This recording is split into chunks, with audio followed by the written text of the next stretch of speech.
Issue of shares for considering other than cash.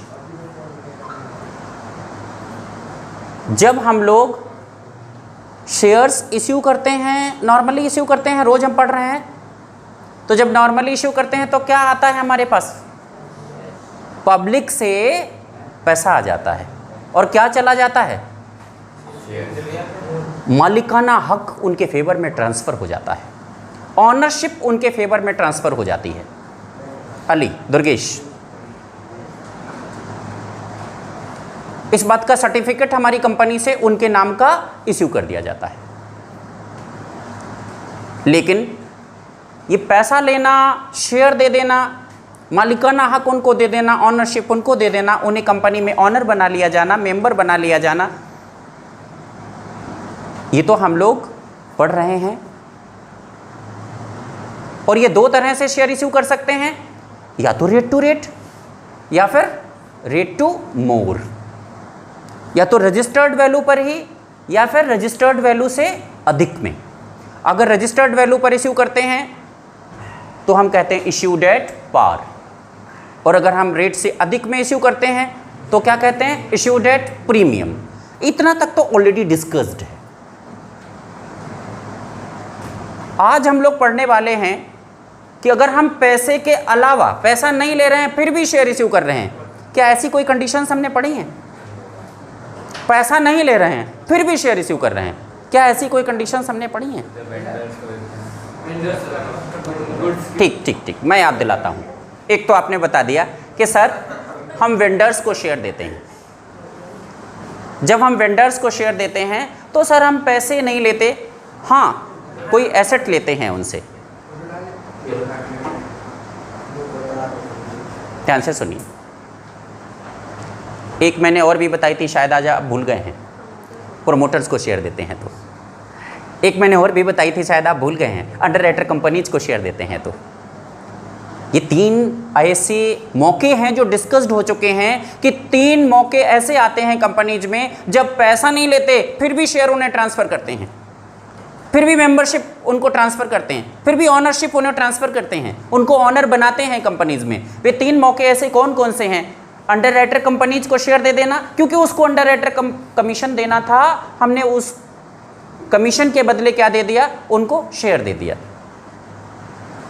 Promoters को share दे दिया, या फिर किसी से हमने कोई एसेट खरीदी और उसको शेयर दे दिया। अगर उसने लेना चाहा तो, अगर उसने हमारी कंपनी में ऐसा रिक्वेस्ट किया तो, कि वो पेमेंट की जगह हमसे क्या लेना चाह रहे हैं? वेंडर जी पेमेंट की जगह हमसे क्या लेना चाह रहे हैं? शेयर लेना चाह रहे हैं। और हाँ, एक बात और, उस वक्त हमारी कंपनी के शेयर ओपन मार्केट में इश्यू हो रहे हो नॉर्मली, उनके लिए कोई नया प्लान नहीं लेकर के आएंगे हम, जनरल पब्लिक के लिए ओपन मार्केट में हमारे शेयर्स बिक रहे हों, तभी वो हमसे रिक्वेस्ट कर सकते हैं कि सर आप हमें इतने रुपयों के शेयर दे दीजिए, जितना रुपये आप हमको देने वाले हैं। टॉपिक से कनेक्ट हो गए हो? ध्यान पहुंच गया है कि सर क्या पढ़ा रहे हैं? ठीक, चलिए ठीक। अगर हम प्रोमोटर्स को शेयर देते हैं तो क्या एंट्री करते हैं? अगर हम प्रोमोटर्स को शेयर देते हैं तो क्या एंट्री करते हैं? Incorporation cost account debit to share capital, formation cost account debit to share capital, goodwill account debit to share capital. लेकिन मैंने आपको सजेस्ट किया है कि हमारी बुक में रही है ये एंट्री, कौन सी एंट्री करनी चाहिए? Incorporation cost account debit to share capital. ठीक। अंडर राइटर कंपनीज कौन होती हैं मालूम है? जो कंपनीज हमारे शेयर बिकवाने में हमारी मदद करती हैं और बदले में हमसे कमीशन चार्ज करती हैं, जो हमें सर्विस देती हैं, हमारे शेयर बिकवाने में हमारी मदद करती हैं, बदले में हमसे कमीशन चार्ज करती हैं, ऐसी कंपनीज को हम अंडर राइटर कंपनी कहते हैं। और जो उन्हें कमीशन दिया जाता है उस कमीशन को हम अंडर राइटर कमीशन कहते हैं। अगर हम अंडर राइटर कमीशन दे देते हैं तो एंट्री बननी चाहिए underwriter commission account debit to bank. लेकिन अगर ये पैसा लेने की बजाय वो हमसे कहें कि सर इतने रुपयों के आप हमको शेयर ही दे दीजिए, इस वक्त तो आप सारे लोगों को शेयर दे रहे हैं, तो हम कहेंगे पैसा लेना नहीं चाहते। वो कहेंगे सर पैसा तो आप देंगे तो हम ले ही लेंगे, लेकिन हमारा ये आपसे रिक्वेस्ट है कि इतने रुपए जो आप हमें देना चाहते हो, मनी जो आप हमें देना चाहते हो, इस मनी की जगह आप हमें शेयर ही दे दीजिए। तो हमारी कंपनी उनको शेयर दे देगी। तब एंट्री बनेगी, पहले तो अंडर राइटर कमीशन अपने पे ड्यू होने दीजिए, और एंट्री बनेगी underwriter commission account debit to underwriter company, then underwriter company account debit to share capital. इतना मैंने आपको रिवीजन करवाया, पहले मैं करा चुका हूँ। आज हमको जो टॉपिक पढ़ना है वो क्या है कि अगर हम किसी पार्टी से, किसी आउटसाइडर से कोई एसेट खरीदते हैं या एसेट्स खरीदते हैं, sundry assets, various assets, type of assets खरीदते हैं, तो बदले में हमें उन्हें पेमेंट देना चाहिए। तो हमारी कंपनी एंट्री क्या बनाएगी? एसेट्स डेबिट टू बैंक, हो गया। लेकिन सेम अगर वो भी हमसे ये रिक्वेस्ट करते हैं कि सर सर सर आपकी कंपनी तो इस समय ओपन मार्केट में सभी को शेयर दे रही है, आप इस पेमेंट की जगह हमको शेयर ही दे दीजिए, तो हमारी कंपनी उनको शेयर दे देगी।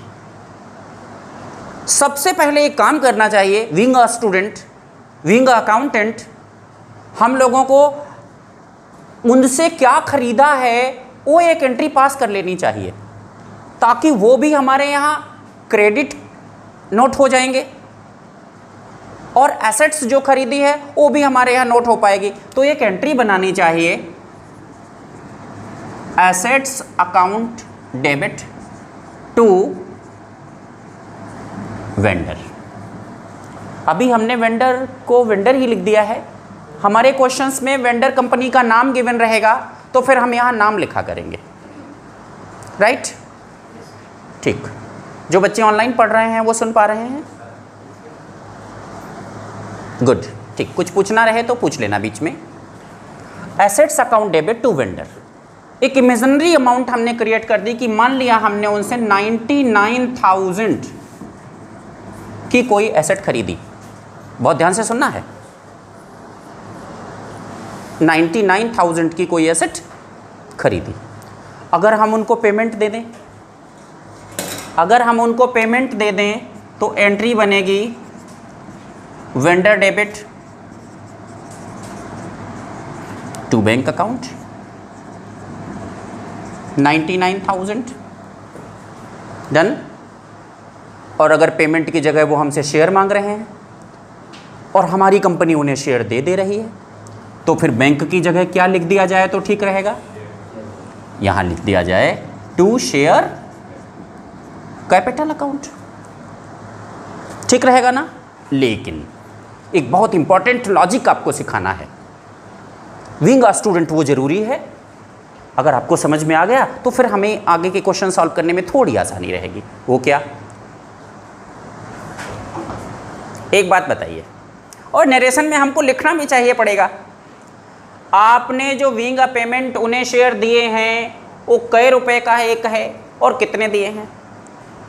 सर 10 रुपये का एक है। अच्छा, तो कितने देने पड़ेंगे बताइए?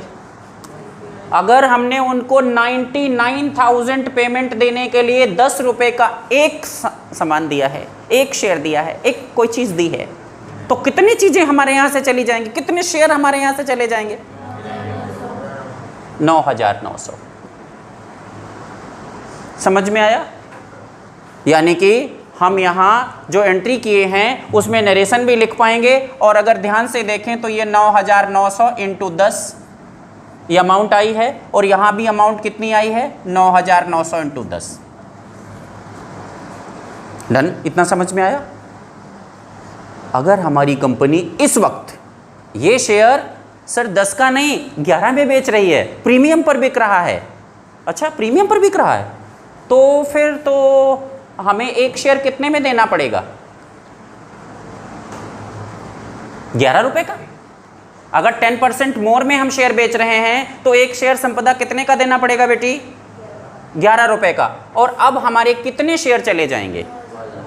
9,000। 9,000 शेयर इश्यू कर रहे हो, 1 रुपये प्रीमियम पर इश्यू कर रहे हो। एंट्री क्या बनेगी? एंट्री बनेगी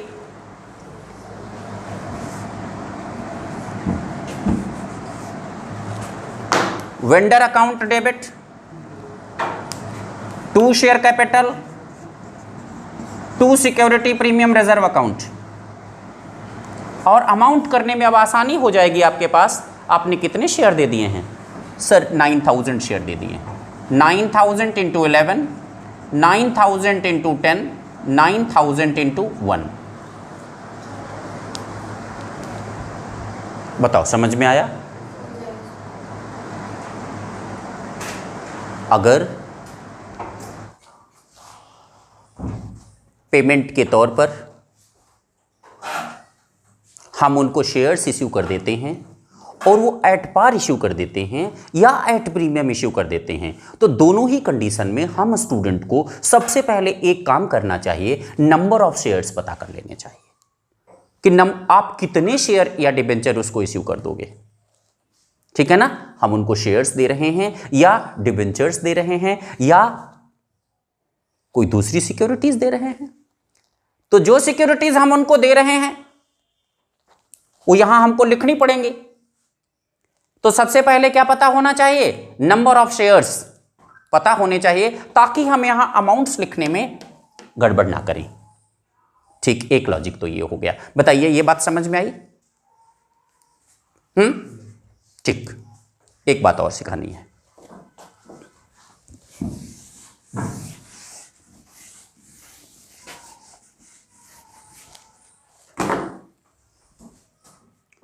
अगर हम लोगों ने कोई एसेट खरीदी, बाय द वे आपने हमें बताया कि सर एक बिजनेस बिक रहा है, 1 लाख रुपए का है, बिल्डिंग भी है, गुड्स भी है। बिल्डिंग कितने की है? आपने कहा सर 80,000 की। गुड्स कितना है? सर 20,000। 1 लाख रुपए की कोई ये 2 एसेट बिक रही हैं, आप खरीदेंगे? हम लोगों ने कहा खरीद लेते हैं, लेकिन सर पेमेंट में वो हमसे शेयर्स मांग रहे हैं। तो शेयर्स तो इस समय हमारी कंपनी बेच भी रही है, दे दीजिए। क्या एंट्री बनेगी? एंट्री बनेगी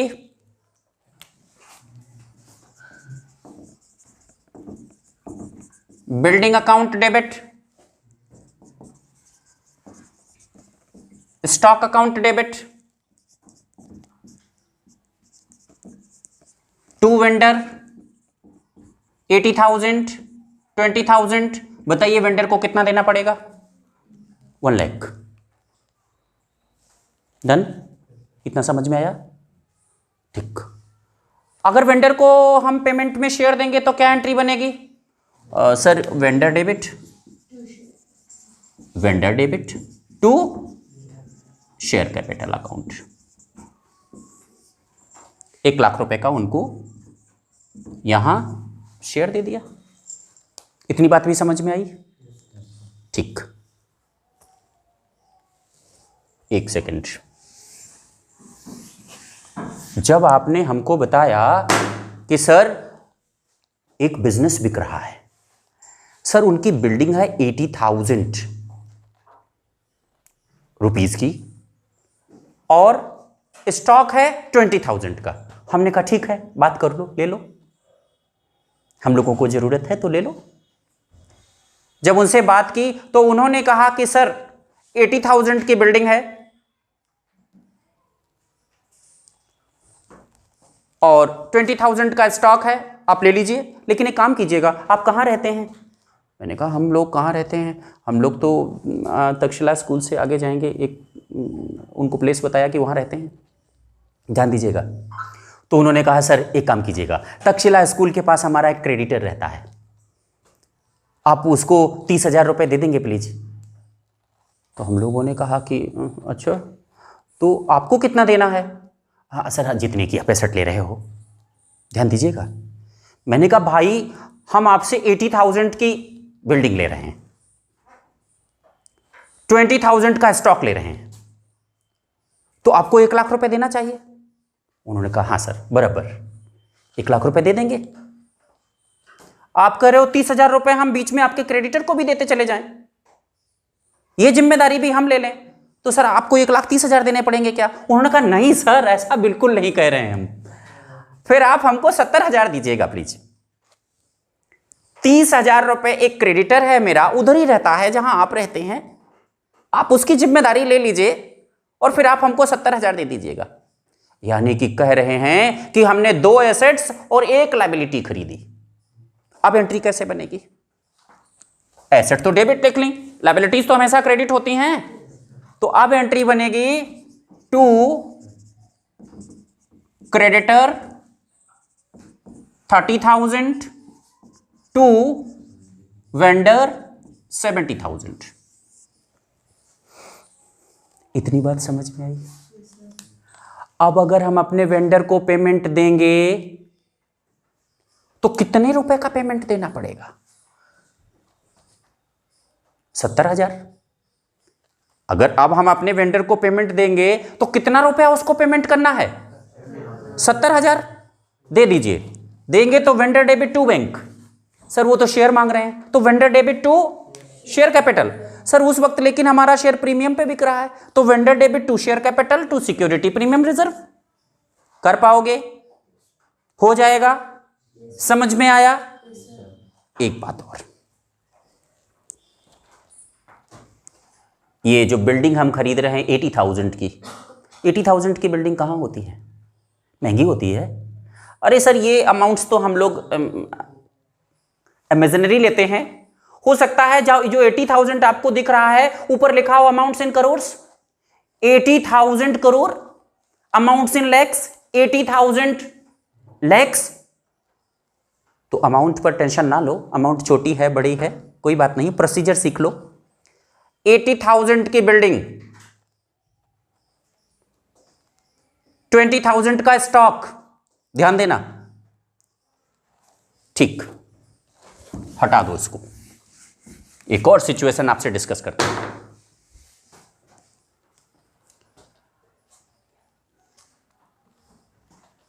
अली 80,000 लाख रुपए की एसेट,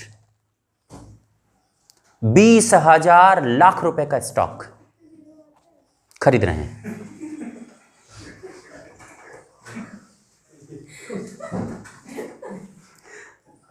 खरीद रहे हैं, ठीक, ध्यान दीजिएगा। आपने कहा सर आप भी एक बार बात कर लीजिए। मैंने कहा कि आप लोग भी तो डायरेक्टर्स बोर्ड में हैं, आप लोग बात कर रहे हैं तो ठीक है। आपने कहा नहीं सर एक बार आप भी बात कर लीजिए, ध्यान दीजिएगा। मैंने कहा क्या कोई मुश्किल आ रही है? बोले सर वो ये कह रहे हैं कि वो 80,000 लाख रुपए का आप जो बिल्डिंग खरीद रहे हैं वो ठीक है, हमारी 80,000 लाख रुपए की बिल्डिंग है, ध्यान दीजिएगा, और 20,000 लाख रुपए का स्टॉक है, लेकिन वो सर 12 लाख रुपए का ही वो हमको 12,000 का ही हमको बिलिंग करा रहे हैं। क्या? फिर से कहो। वो सर पता क्या है, बिल्डिंग है 80,000 और स्टॉक है 12,000। हाँ तो दिक्कत क्या है? लेकिन सर वो हमसे 1 लाख डिमांड कर रहे हैं, 8,000 रुपए एक्स्ट्रा। ऐसा क्यों चाह रहे हैं वो? पता नहीं, वो कह नहीं पा रहे हैं। वो कह रहे हैं लेना है तो लो, नहीं लेना है तो नहीं लो। अच्छा अब बताओ लेना चाहिए कि नहीं लेना चाहिए? अगर हम लोगों ले लेते हैं 1 लाख रुपए में संपदा, अगर उनका ये चलता हुआ बिजनेस हम 1 लाख रुपए में ले लेते हैं तो 8,000 रुपए हम उनको एक्स्ट्रा देने को तैयार हैं। इस 8,000 रुपए एक्स्ट्रा को हम कहेंगे गुडविल। लगता है हम उन्हें एक्स्ट्रा देने को इसलिए तैयार हो सकते हैं कि आप हमें कोई लॉजिक समझाओ कि सर दे दीजिए, कल से ही हमें कस्टमर्स मिल जाएंगे उनके, सर दे दीजिए, चलती हुई दुकान है, सर दे दीजिए, मार्केट में है, सर दे दीजिए, उनका अपना गुड नेम गुड फेम है, हमको नए कस्टमर्स ढूंढने में टाइम नहीं लगेगा, फटाफट आ जाएंगे, पहले से कस्टमर्स वहां विजिट करते हुए हैं। तो आप अगर ज्यादा देने को तैयार हो रहे हैं तो दे दीजिए। एंट्री क्या बनेगी?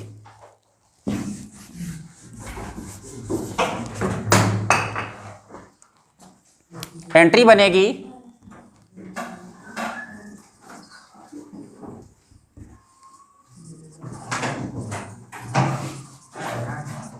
ध्यान दीजिएगा, बिल्डिंग अकाउंट डेबिट, स्टॉक भी खरीदा है,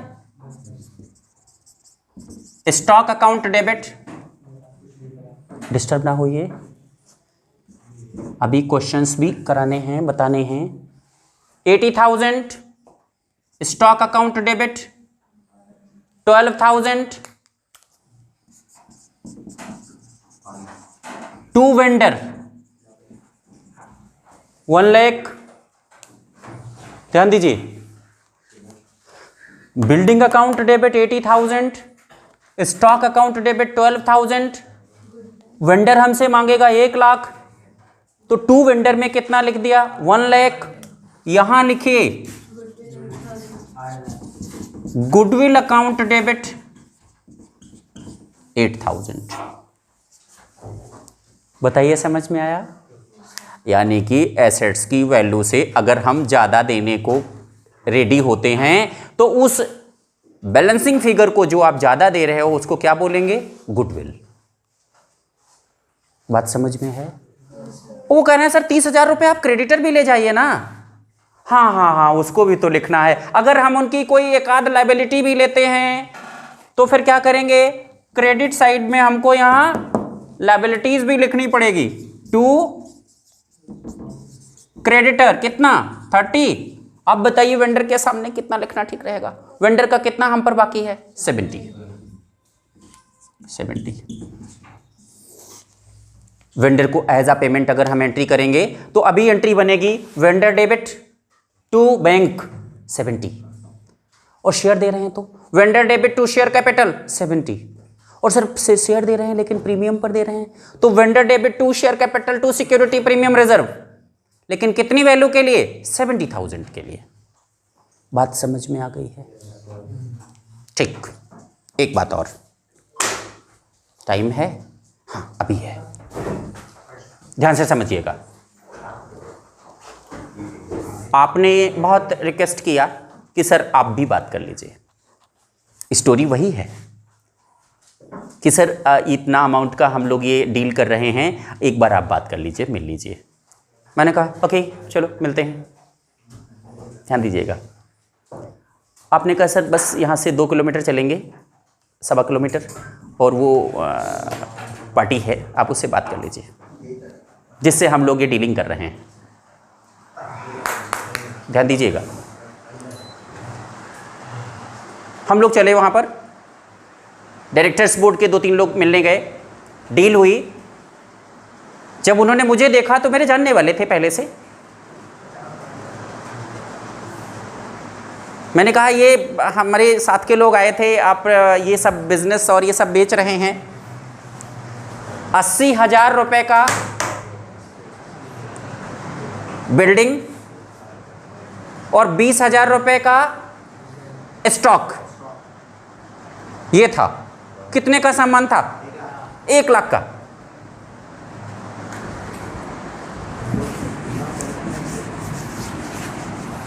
ध्यान दीजिएगा, मैंने कहा साहब ये 20,000 रुपये का आपका स्टॉक है। बोले हाँ सर, इसकी हम बिलिंग करा देंगे। 80,000 की बिल्डिंग है, यानी कि आपको 1 लाख रुपए देने पड़ेंगे। उन्होंने कहा सर हम तो यही चाह रहे हैं। ध्यान दीजिएगा, जान पहचान की वजह से ये सहमति बनी, ये टाई अप हुआ, ये एग्रीमेंट हुआ, हमने उनको तैयार कर लिया कि वो हमें सिर्फ 92 में देने को तैयार हो रहे हैं। सिर्फ 92 में देने को तैयार हो रहे हैं। अब क्या एंट्री बनेगी? कितने पैसे बचा लिए? इस बार 8,000 रुपये बचा लिए। ध्यान दीजिएगा, एंट्री बनेगी